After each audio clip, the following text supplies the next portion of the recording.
मैं हूं धर्मवीर सिंह देओल और आप सबका इस YouTube चैनल पे बहुत बहुत स्वागत करता हूं। दोस्तों, आज की इस वीडियो में हम बात करेंगे ऑस्ट्रेलिया टूरिस्ट वीज़ा के बारे में। दोस्तों, अगर आप ऑस्ट्रेलिया का वीज़ा अप्लाई करने वाले हैं या आपकी अभी रिफ्यूज़ल आई है तो ये वीडियो आपके काफ़ी काम आ सकती है। इस वीडियो में हम डिटेल में बात करेंगे डॉक्यूमेंट्स के बारे में, फाइनेंशियल डॉक्यूमेंट्स के बारे में, और इस वीडियो में मैं आपको कुछ टिप्स भी दूंगा जिन्हें फॉलो करके आप अपना वीज़ा हासिल कर सकते हैं। अगर दोस्तों आप मेरे चैनल पे नए आए हैं, पहली बार आए हैं, तो प्लीज़ इस चैनल को सब्सक्राइब करें और इस वीडियो को लाइक कर दें। मैं उम्मीद करता हूं कि आप इस वीडियो को लास्ट तक ज़रूर देखेंगे। अगर दोस्तों आप हमारे थ्रू अपना प्रोसेस करवाना चाहते हैं, स्क्रीन पे नंबर विजिबल हैं, आप हमें कॉन्टैक्ट कर सकते हैं। तो चलिए दोस्तों, वीडियो की शुरुआत करते हैं। आज की इस वीडियो में हम बात करेंगे हमारे क्लाइंट मिस्टर रजनीकांत के बारे में, और इस वीडियो में हम इनके वीज़ा के बारे में बात करेंगे। आप देख सकते हैं कि जो ये वीज़ा हमें मिला था ये 23 अगस्त 2024 को मिला है। 3 साल की वैलिडिटी के साथ ये वीज़ा आया है। सबसे बड़ी बात है कि इनकी एक रिफ्यूज़ल थी, वो भी रिसेंट, उसके बाद में ये वीज़ा आया है। इस वीडियो में हम इनकी पास्ट रिफ्यूज़ल के बारे में बात करेंगे, प्रोफाइल के बारे में बात करेंगे, क्या क्या हमने यहाँ पे डॉक्यूमेंट सबमिट किए थे उसके बारे में बात करेंगे, फाइनेंशियल डॉक्यूमेंट के बारे में बात करेंगे, और इस वीडियो में मैं आपको डॉक्यूमेंट वैलिडेशन प्रोसेस के बारे में भी बताऊँगा। दोस्तों, अगर आपकी बार बार रिफ्यूज़ल आ रही है और आप अपनी रिफ्यूज़ल का रीज़न जानना चाहते हैं अपने डॉक्यूमेंट से, तब दोस्तों आपको ज़रूर डॉक्यूमेंट वैलिडेशन प्रोसेस का पार्ट देखना चाहिए। इस वीडियो के लास्ट में मैं आपको कुछ टिप्स भी दूंगा जिन्हें फॉलो करके आप अपना वीज़ा हासिल कर सकते हैं। तो सबसे पहले हम बात कर लेते हैं इनकी रीसेंट जो रिफ्यूज़ल है उसके बारे में। इन्होंने जो वीज़ा अप्लाई किया था 10 जुलाई 2024 को अप्लाई किया था, और 18 जुलाई 2024 को जो इनकी रिफ्यूज़ल आई थी, अराउंड 8 दिन के अंदर इनकी रिफ्यूज़ल आ गई थी। अगर रीज़न की बात करें तो financial condition, current employment condition और टाइज टू होम कंट्री को लेके इनकी रिफ्यूज़ल आई थी। तो यहाँ पे आप ये पैराग्राफ यहाँ पे पढ़ सकते हैं। यहाँ पे जो मैंने इनकी कंपनी है उनको हाइड कर रखा है, और यहाँ पे इनकी एम्प्लॉयमेंट कंडीशंस, यहाँ पे इकोनॉमिक कंडीशन, और यहाँ पे इनकी जो टाइज को लेके इनकी रिफ्यूज़ल यहाँ पे आई थी। अब दोस्तों हम बात कर लेते हैं कि क्लाइंट की प्रोफाइल कैसी है। जो क्लाइंट की प्रोफाइल है यहाँ पे जैसे आप देख सकते हैं कि जो इनकी रिफ्यूज़ल है वो एम्प्लॉयमेंट को लेके आई थी, फाइनेंशियल कंडीशन को लेके आई थी, और टाइज को लेके आई थी। सबसे बड़ी बात है कि ये जो हमारे क्लाइंट है ये एज ए मर्चेंट नेवी में एज ए सीमैन काम करते हैं। 1988 का बोर्न है।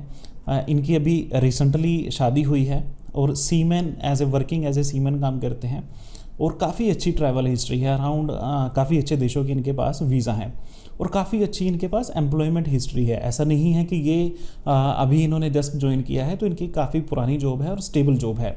और अगर सैलरी की बात करें तो 6 डिजिट इनकी सैलरी आती है। यहाँ पर काफ़ी लोग ये कहेंगे कि इनकी काफ़ी अच्छी प्रोफाइल है तो इन्हें तो वीज़ा मिलना चाहिए था। दोस्तों, जो ये रिफ्यूज़ल आई है ये रिसेंट रिफ्यूज़ल है, और ये वीडियो बनाने का मकसद भी सिर्फ यही है कि अगर आपके पास इतने अच्छे डॉक्यूमेंट हैं, अगर आपकी सैलरी 6 डिजिट में आ रही है, आपके पास बहुत अच्छी ट्रैवल हिस्ट्री है, आपके पास पूरी दुनिया की ट्रैवल हिस्ट्री है, फिर भी आपका ऑस्ट्रेलिया का वीज़ा रिफ्यूज़ हो सकता है सिर्फ इसलिए क्योंकि आपने अपनी फ़ाइल को प्रेजेंट अच्छे से नहीं किया। अगर दोस्तों आपके डॉक्यूमेंट कमज़ोर हैं, आपके डॉक्यूमेंट सिर्फ मिनिमम हैं, और आपकी फ़ाइल काफ़ी अच्छी प्रेजेंट हुई है, वहाँ पे काफ़ी अच्छे चांस हैं कि आपको वीज़ा मिलेगा। अगर दोस्तों आपके डॉक्यूमेंट्स काफ़ी स्ट्रॉन्ग हैं, आपकी सैलरी काफ़ी अच्छी है, और आप फाइल लगा देते हैं बिना प्रिपेयर किए, बिना एक अच्छी प्रेजेंटेशन के, तो दोस्तों वहाँ पे ज़्यादा चांस है कि आपकी रिफ्यूज़ल आएगी। और ये इसका एक एग्ज़ाम्पल है। अब ये सेम डॉक्यूमेंट थे, हमने यहाँ पे कोई डॉक्यूमेंटेशन में चेंजेस नहीं किया, हमने सिर्फ उन गलतियों को ढूंढा जो इनके पुराने कंसल्टेंट ने की थी। हमने इनको बताया कि सर हमें ये डॉक्यूमेंट चाहिए, हमें ये डॉक्यूमेंट चाहिए। उसके बाद में इन्होंने जब हमें डॉक्यूमेंट दिए, हमने वीज़ा अप्लाई किया, और इनका जो वीज़ा यहाँ पे आया है। अगर दोस्तों डॉक्यूमेंट्स की बात करें तो हमने यहाँ पे इनके पासपोर्ट की स्कैन कॉपी, लोकल डॉक्यूमेंट्स में हमने इनका आधार कार्ड प्लस इनका पैन कार्ड, फैमिली डॉक्यूमेंट्स में जो फैमिली मेम्बर हैं उनके आधार कार्ड, उसके बाद में एम्प्लॉयमेंट के डॉक्यूमेंट में हमने यहाँ पे 6 मंथ की सैलरी स्लिप, इनका जो कॉन्ट्रैक्ट है, इनका जो फ्यूचर कॉन्ट्रैक्ट है, इनके जो पुराने कॉन्ट्रैक्ट हैं, तो वो हमने सब कुछ यहाँ पे अटैच किया था। क्योंकि इनकी पुरानी रिफ्यूज़ल आ चुकी थी, और रिफ्यूज़ल क्योंकि इनके पास काफ़ी अच्छे डॉक्यूमेंट थे तब भी इनकी रिफ्यूज़ल आई, तब हमें ये था कि इनकी फ़ाइल को जितना स्ट्रॉन्ग हो सके उतना हमने यहाँ पे स्ट्रॉन्ग करना है। इनके पास एक इन्विटेशन लेटर था ऑस्ट्रेलिया से, और ये पहली एप्लीकेशन में में भी था। ऐसा नहीं था कि हमने इनका कोई डॉक्यूमेंट यहाँ पे इनको कहा कि आपको इनविटेशन लेटर अरेंज करें, तो ये डॉक्यूमेंट सारे के सारे पुराने हैं। नए में हमने इनका कवर लेटर हमने अपना बनाया था, क्योंकि लास्ट वाली एप्लीकेशन में कोई भी कवर लेटर नहीं था। लेटर ऑफ इंटेंट हमने यहाँ पे बनाया था। जस्टिफिकेशन लेटर हमने यहाँ पे अटैच किया था, जिसमें हमने जो इनकी पुरानी रिफ्यूज़ल आई थी, जो मैंने पहले वीडियो में आपको दिखाया, तो उसके बारे में हमने यहाँ पे जस्टिफिकेशन लेटर बनाया कि क्यों जो हमारे क्लाइंट हैं उनकी रिफ्यूज़ल क्यों आई, क्या रीज़न थे और कैसी उनकी प्रोफाइल है। और बाद में हमने यहाँ पे इनसे कुछ डिक्लेरेशंस डॉक्यूमेंट बनाए थे। डिक्लेरेशंस क्यों बनाए थे? क्योंकि कुछ कारणों की वजह से इनकी सीए रिपोर्ट नहीं थी, तो हमारे पास इनकी प्रॉपर्टी को शो करने के लिए, इनकी एनुअल इनकम को शो करने के लिए हमने कुछ डिक्लेरेशंस बनवाए। उसके अलावा इन्हें आईटीआर फिल नहीं करते, क्योंकि एज ए सीमैन अगर आप 6 महीने से ज़्यादा इंडिया से बाहर रहते हो तो आप आईटीआर एग्जम्प्टेड हो, आपको ज़रूरी नहीं है कि आप आईटीआर भरें। बट ऐसा नहीं है कि वीज़ा ऑफिसर इस बात को लेके जानता हो, तो हमने यहाँ पे डिक्लेरेशंस बनवाई कि वीज़ा ऑफिसर तक जो भी फाइल हमारी पहुँचे, वीज़ा ऑफिसर को हर चीज़ क्लियर हो कि ये डॉक्यूमेंट की डिक्लेरेशन ये है, अगर इन्होंने ये डॉक्यूमेंट नहीं सबमिट किया तो उसकी डिक्लेरेशन ये है। यहाँ पे दोस्तों आपकी फ़ाइल को प्रेजेंट करना ही सबसे बड़ी बात है, क्योंकि अच्छे डॉक्यूमेंट होने के बावजूद भी आपकी जो रिफ्यूज़ल आ सकती है। अगर यहाँ पे फाइनेंशियल डॉक्यूमेंट की बात करें तो अराउंड 11,90,000 इनके सेविंग अकाउंट में था, अपने अकाउंट में, और 1,11,000 इनके वाइफ के अकाउंट में था। 6 महीने की सैलरी स्लिप हमने यहाँ पे लगाई थी, सैलरी सर्टिफिकेट यहाँ पे हमने लगाया था, किसी भी तरह की एफडी नहीं लगाई थी, किसी भी तरह की सीए रिपोर्ट नहीं लगाई थी और प्रॉपर्टी वैल्यूएशन रिपोर्ट नहीं लगाई थी। डिक्लेरेशंस लगाई थी कि इनके पास कितना एसेट है, कितना ये एनुअली कमाते हैं, कितनी इनकी सैलरी है, तो ये डिक्लेरेशंस हमने यहाँ पे ज़रूर सबमिट की थी। तो दोस्तों यहाँ पे जो डॉक्यूमेंट्स हैं, देखो डॉक्यूमेंट्स को अगर इनकी 18 जुलाई को इनकी रिफ्यूज़ल आई, इन्होंने अराउंड 25 जुलाई को हमें कांटेक्ट किया, 10 दिन में हमने इनकी फ़ाइल को प्रिपेयर किया और 5 अगस्त को हमने यहाँ पे फ़ाइल को सबमिट किया। तो इतने छोटे से टाइम स्पैन में हम इनका जो डॉक्यूमेंट्स हैं वो चेंज नहीं कर सकते थे। इनका पर्पस सेम था, इनकी ट्रैवल डेट सेम थी, सब कुछ ही सेम था, डॉक्यूमेंट सेम थे, सिर्फ प्रेजेंट करने का तरीका था। इन्होंने पहले इनके जो, क्योंकि ये जो हमारे क्लाइंट है ये लखनऊ से हैं, तो इन्होंने लखनऊ के कंसल्टेंट से अप्लाई किया, उन्होंने डॉक्यूमेंट लिए और वैसे का वैसा ही अप्लाई कर दिया। हमने इनके डॉक्यूमेंट लिए, इनकी रिफ्यूज़ल लेटर ली, उसे समझा, उसे पढ़ा और बाद में हमने वीज़ा यहाँ पे अप्लाई किया। अब दोस्तों हम बात कर लेते हैं डॉक्यूमेंट वैलिडेशन प्रोसेस की। अगर दोस्तों ये हमारा वीज़ा आया है, ये सिर्फ इसी कारण की वजह से आया है क्योंकि हमने इनके डॉक्यूमेंट्स पे काम किया और इन डॉक्यूमेंट्स को हमने एम्बेसी में सबमिट किया, डिक्लेरेशन सबमिट की और इनका वीज़ा आया। अगर दोस्तों आपकी बार बार रिफ्यूज़ल आ रही हैं, आपकी मान लो 1 रिफ्यूज़ल है, 2 रिफ्यूज़ल है, 3 रिफ्यूज़ल हैं, ज़रूरी नहीं मैं ऑस्ट्रेलिया की बात कर रहा हूँ, अगर मान लो कि आपकी कनाडा की रिफ्यूज़ल है, यूके की रिफ्यूज़ल है, पर आप ये जानना चाहते हैं कि आपकी रिफ्यूज़ल का रीज़न क्या है, कौन से डॉक्यूमेंट में प्रॉब्लम है और कोई भी कंसल्टेंट आपको नहीं बता रहा, तो वैलिडेशन प्रोसेस आपके लिए ही है। इसमें हम क्या करते हैं, इसमें आपके जो डॉक्यूमेंट आपने एम्बेसी में अटैच किए होते हैं, जो एप्लीकेशन में अटैच किए होते हैं, हम उसे 1 बाय 1 करके चेक करते हैं, उसमें हम गलतियां ढूंढते हैं और उन गलतियों को एक रिपोर्ट में बनाते हैं और वो रिपोर्ट जो है वो आपको सबमिट करते हैं, जिससे आपको पता लगता है कि मेरे इस डॉक्यूमेंट में प्रॉब्लम है, इस डॉक्यूमेंट की वजह से रिफ्यूज़ल आ सकती है या मेरी रिफ्यूज़ल आई होगी। और जो फ्यूचर आपकी एप्लीकेशन है उसमें हम बताते हैं कि सर आपको ये डॉक्यूमेंट आपको अटैच करने चाहिए, आपके वीज़ा चांसेस को यहाँ पे बढ़ाएगा। उसके बाद में जैसे मैंने पहले कहा कि आपको जो एक डिटेल्ड रिपोर्ट मिलती है और इस रिपोर्ट का सैंपल मैंने इस वीडियो में अटैच किया है कि कैसे इस वीडियो में हम हर एक पहलू के ऊपर बात करते हैं कि रिफ्यूज़ल क्यों आई, क्या इसके रीज़न थे, आपको कौन कौन से डॉक्यूमेंट बनाने चाहिए और इन केस हम आपकी फ़ाइल को प्रोसेस करते हैं तो हमें कौन कौन से डॉक्यूमेंट चाहिए। तो ये आपको एक डिटेल्ड रिपोर्ट यहाँ पे मिलती है। अगर यहाँ पे टर्न अराउंड की बात करें तो सिर्फ 24 घंटे में आपको ये रिपोर्ट मिलती है। अगर आप आज हमें डॉक्यूमेंट दोगे तो कल आपको जो ये रिपोर्ट है ये आपको मिल जाएगी विद ऑल डिटेल्स। अगर यहाँ पे कॉस्ट की बात करें तो काफ़ी अफोर्डेबल कॉस्ट है, 1499। आप 1499 दे के आप ये हमारी सर्विस ले सकते हैं। हमारी टीम आपके डॉक्यूमेंट्स पे काम करेगी और आपको एक रिपोर्ट देगी। दोस्तों सबसे बड़ी बात है कि ये 1499 हमने कॉस्ट क्यों रखी, क्योंकि लास्ट मंथ तक हम ये बिल्कुल फ्री ऑफ कॉस्ट कर रहे थे, हमने किसी भी तरह का कोई भी सर्विस चार्ज यहाँ पे नहीं लगाया था। बट यहाँ पे क्या था, हमारा मोस्ट ऑफ द टाइम था वो डॉक्यूमेंट्स चेक करने में जा रहा था, और जब हम उन्हें एक रिपोर्ट देते थे, क्योंकि हमारी क्या है कि अगर आपके चांसेस हैं 100% तो वहाँ पे आपको 100% चांस की रिपोर्ट मिलेगी, अगर आपके चांस है सिर्फ 0% तो आपको 0% की रिपोर्ट मिलेगी।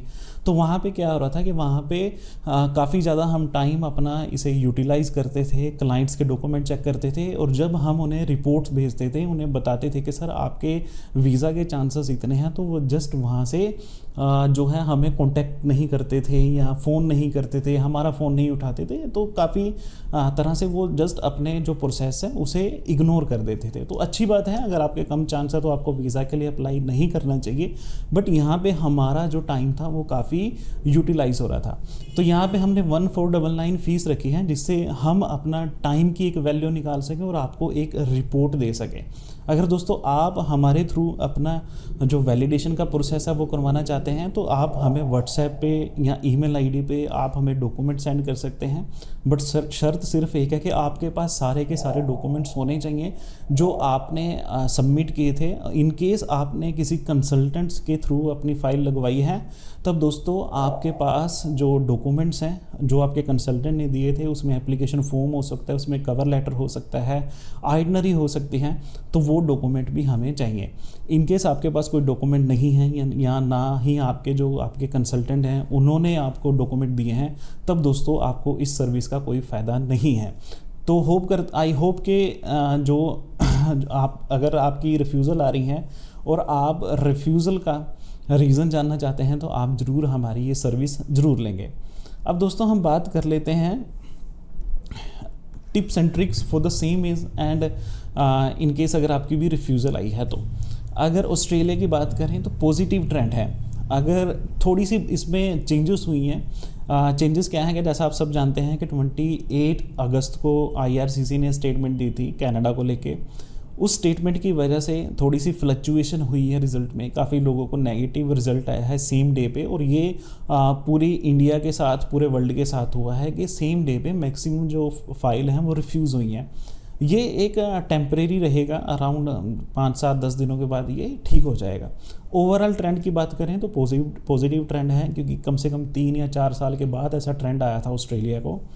अगर आपके पास मिनिमम डॉक्यूमेंट हैं, आप वीज़ा के लिए अप्लाई कर सकते हैं। मिनिमम डॉक्यूमेंट में आप जानने के लिए हमें व्हाट्सएप कर सकते हैं, आपको एक डिटेल जो चेकलिस्ट है वो आपको मिल जाएगी।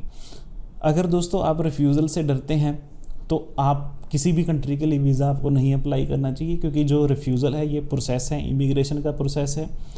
रिफ्यूज़ल आती हैं, ऐसा नहीं है कि हमारे सारे वीज़ा ही आते हैं, हमारी खुद की भी रिफ्यूज़ल आती हैं। बट हमें क्या वहाँ पे सेटिस्फेक्शन मिलती है कि हमने जो हमारे क्लाइंट हैं, जिस चीज़ के हमने उनसे पैसे लिए, हमने उनकी फ़ाइल को 100% कंप्लीट करके वहाँ पे सबमिट किया था। दोस्तों हमारी कोशिश होती है कि किसी भी क्लाइंट की किसी भी फ़ाइल में किसी भी कंट्री के लिए हमसे कोई ऐसी गलती ना हो जो उनके वीज़ा पे असर डाले। तो हम ये नहीं, मैं कहता कि मैं 100% ही ऐसा करता हूँ कि मेरे बिल्कुल डॉक्यूमेंट ही अच्छे लगते हैं, बट मैं 99.9% ये श्योर होता हूँ कि जो भी हमारे क्लाइंट हैं उनके डॉक्यूमेंट्स बिल्कुल परफेक्ट जाएं और उनके वीज़ा के चांसेस वहाँ पे हों। वीज़ा ऑफिसर ने देना है, हमारा कोई भी इनके साथ कॉन्टैक्ट नहीं है। अगर आप हमसे वीज़ा अपनी एप्लीकेशन लगवाते हैं, बट ये सोच के लगवाते हैं कि यहाँ से हमें वीज़ा मिलेगा, दोस्तों यहाँ से जो आपको मिलेगा वो आपकी कंप्लीट फ़ाइल मिलेगी कि जो आपके वीज़ा ऑफिसर तक पहुँचेगी, और वहाँ पे आपको एक अच्छे चांस होंगे वीज़ा आने के। जस्टिफिकेशन लेटर बहुत ज़रूरी है रिफ्यूज़ल केस में। यहाँ पे काफ़ी अच्छे कंसल्टेंट हैं जो जस्टिफिकेशन लेटर का यूज़ करते हैं, उन्हें वीज़ा मिलता है। कुछ कंसल्टेंट ऐसे हैं जो सिर्फ कवर लेटर में जस्टिफिकेशन लेटर को इंक्लूड कर देते हैं। वहाँ पे दोस्तों ऐसा नहीं करना चाहिए, क्योंकि कवर लेटर अलग चीज़ है, जस्टिफिकेशन लेटर अलग चीज़ है। आपको एक डिटेल जस्टिफिकेशन लेटर बनानी चाहिए।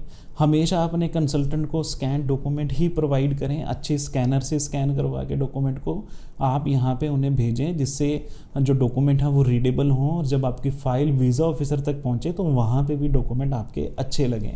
उसके बाद में दोस्तों अगर बात करें ऑस्ट्रेलिया टूरिस्ट या विजिटर वीज़ा की, तो किसी भी तरह की ट्रैवल हिस्ट्री यहाँ पे मैंडेटरी नहीं है। क्योंकि काफ़ी मैंने अपनी वीडियो पे कमेंट देखे थे जहाँ पे ये लिखा था कि ऑस्ट्रेलिया के लिए टूरिस्ट वीज़ा के लिए आपको ट्रैवल हिस्ट्री चाहिए। दोस्तों ऐसा नहीं है, क्योंकि हमारे जो वीज़ा हैं 90% वीज़ा हैं हमारे, चाहे वो ऑस्ट्रेलिया को लेके चाहे वो कनाडा को लेके, वो बिल्कुल फ्रेश पासपोर्ट पे आए हैं, किसी भी तरह की कोई भी ट्रैवल हिस्ट्री नहीं थी। तो अगर आपके पास पूरी दुनिया की ट्रैवल हिस्ट्री है तब भी आपका जो वीज़ा रिफ्यूज़ हो सकता है, और ये सेम इस केस में हुआ भी है, क्योंकि इनके पास मिस्टर रजनीकांत के पास इनके पास दुनिया भर की ट्रैवल हिस्ट्री है, तब भी इनका वीज़ा रिफ्यूज़ हुआ है। क्योंकि वीज़ा के लिए ट्रैवल हिस्ट्री इतना ज़्यादा रोल प्ले नहीं करती कि जिससे वीज़ा ऑफिसर आपकी ट्रैवल हिस्ट्री से इम्प्रेस होकर आपको वीज़ा दे। तो दोस्तों ये वीडियो थी, आई होप ये वीडियो आपको अच्छी लगी होगी, आपको ये समझने में आसानी हुई होगी कि अगर आपके डॉक्यूमेंट स्ट्रॉन्ग भी हैं तब भी किसी भी कंट्री का जो वीज़ा है वो गारंटी नहीं है। आपको वीज़ा तब मिलेगा जब आपके डॉक्यूमेंट भी अच्छे हैं और आपकी जो फाइल है वो अच्छे तरीके से प्रेजेंट की गई है। अगर दोस्तों आपका कोई क्वेश्चन है तो आप हमें व्हाट्सएप पे कांटेक्ट कर सकते हैं, कमेंट सेक्शन में अपना आंसर दे सकते हैं। अगर दोस्तों आप हमसे कांटेक्ट करना चाहते हैं, हमारे थ्रू अपनी फ़ाइल को प्रोसेस करवाना चाहते हैं या अपने जो डॉक्यूमेंट्स हैं वैलिडेट करवाना चाहते हैं, तो स्क्रीन पे नंबर विजिबल हैं, आप हमें कांटेक्ट कर सकते हैं। तो चलिए दोस्तों, आज की इस वीडियो में इतना ही, मिलते हैं अगली वीडियो में।